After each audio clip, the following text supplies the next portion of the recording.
ফেডারেশনের সহসভাপতি হিসেবে আমি দুই একটি কথা বলি। সেটি হলো যে আমরা যখন দায়িত্ব নিয়েছি আজ থেকে 8 মাস আগে, 7 কি 8 মাস আগে, তখন বেসবল অলমোস্ট ঢাকা কেন্দ্রিক এবং সার্ভিস টিম কেন্দ্রিক একটি খেলা।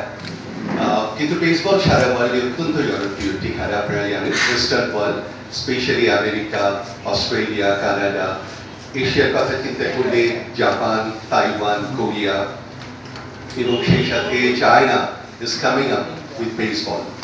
সো আমরা ভেবেছি যে এই স্পোর্টসটাকে ছড়িয়ে দেবার, এবং সেই কারণে আমাদের জেনারেল সেক্রেটারি মহোদয় বলেছেন যে আমরা 8টি ডিভিশনের 20টি ডিস্ট্রিক্টকে টার্গেট করেছি এবং আমরা অলমোস্ট কমপ্লিট করে এনেছি।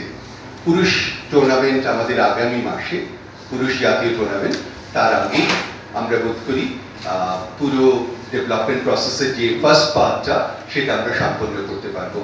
তার পাশাপাশি আমরা ঢাকা শহরের 8টি স্কুল যারা স্পোর্টসে ভালো করছে এরকম 8টি স্কুলকে বাছাই করেছি, 4টি প্রাইভেট ইউনিভার্সিটি, 4টি পাবলিক ইউনিভার্সিটিকে বাছাই করেছি বেসবল ডেভেলপমেন্ট এবং জনপ্রিয়তা ফিরিয়ে আনার জন্য। ক্রীড়া পরিদপ্তরের সাথে আমরা উদ্যোগ নিয়েছি যাতে ক্রীড়া পরিদপ্তরে বেসবলটা ইনক্লুডেড হয় এবং আমরা বেশ কিছু ডেভেলপমেন্ট প্রোগ্রাম বাংলাদেশের বিভিন্ন প্রান্তে স্কুল লেভেলে চালু করতে পারি। এই মোটামুটি আমাদের ডেভেলপমেন্ট প্ল্যান।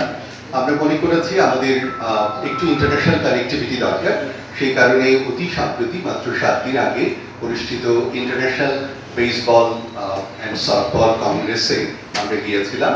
সেখানে আমাদের সম্মানিত প্রেসিডেন্ট, উনি ফার্স্ট মেম্বার অ্যাট লার্জ নির্বাচিত হয়েছেন, আমি senior vice president of south Asia নির্বাচিত হয়েছি, এবং আমাদের একজন ভাইস প্রেসিডেন্ট উনি কানাডা বেসড একটু একটা অ্যাসোসিয়েশন চালান বেসবলের, সো উনি এক্সিকিউটিভ ডিরেক্টর নির্বাচিত হয়েছেন সাউথ এশিয়ান বডি। সো আমাদের এই সাউথ এশিয়ান বডি এবং বাংলাদেশ থেকে আমরা যেটা চেষ্টা করছি যে বেসবলকে সাউথ এশিয়ান গেমসে অন্তর্ভুক্ত করা, আগামী বছরে সাউথ এশিয়ান টুর্নামেন্ট আয়োজন করা বাংলাদেশে, এবং আগামী 3 বছরের ভেতরে ওয়েস্ট এশিয়া কাপ এবং সাউথ এশিয়া কাপে চ্যাম্পিয়ন হওয়া। আমাদের এটি সহজতর হবে এই কারণে যে আমরা দেখছি যে বেসবলের প্রতি ইন্টারেস্ট লেভেলটা অনেক high. It's very close to cricket. Cricket বাংলাদেশের প্রচন্ড জনপ্রিয় খেলা। ক্রিকেটে যেমন ব্যাটসম্যান, বোলার, উইকেট কিপার রয়েছে, বেসবলে তেমনি পিচার, ব্যাটার অ্যান্ড ক্যাচার রয়েছে, ফিল্ডার রয়েছে, প্রায় একই ধরনের term. So it's comparatively easier যারা ক্রিকেট খেলে তারাই হয়তো বেসবলে ইনভলভ হবে, এবং অনেকে হচ্ছে আবার নতুন প্লেয়াররাও আসছে। সো আমরা আশাবাদী আগামী 2 বছরের ভিতরে আমরা পুরো স্ট্রাকচারটা পরিবর্তন করতে পারবো এবং বেসবলকে দেশের অন্যতম জনপ্রিয় একটি খেলায় রূপান্তর করতে পারবো, স্কুল লেভেলে একটা বিপ্লব ঘটাতে পারবো।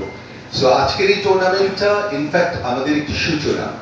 আমরা নিজেদেরকে দেখতে চাই যে আমরা কতটা সক্ষম।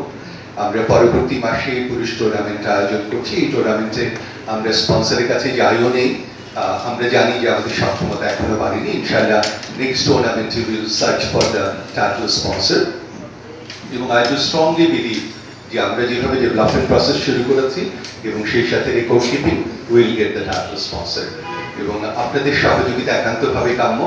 আমি যখন স্পোর্টসে ঢুকি 1988-89 সালে, তখন আমার সুযোগ হয়েছিল এই পাশে বসার। আজ থেকে প্রায় 40 বছর আগের স্টোরি। সো আজকে একটু ভিন্ন রোলে আমি আছি। সো আপনাদের সবাইকে অনেক অনেক শুভকামনা, এবং আমার মনে হয় আপনাদের প্রশ্ন থাকবে, সেগুলি আমাদের সম্মানিত সাধারণ সম্পাদক, টুর্নামেন্ট কমিটির সম্মানিত সেক্রেটারি, ওনারা আনসার করার চেষ্টা করবেন। যদি কোনো প্রশ্ন আমার কাছে থাকে, definitely I will try to answer. Thank you.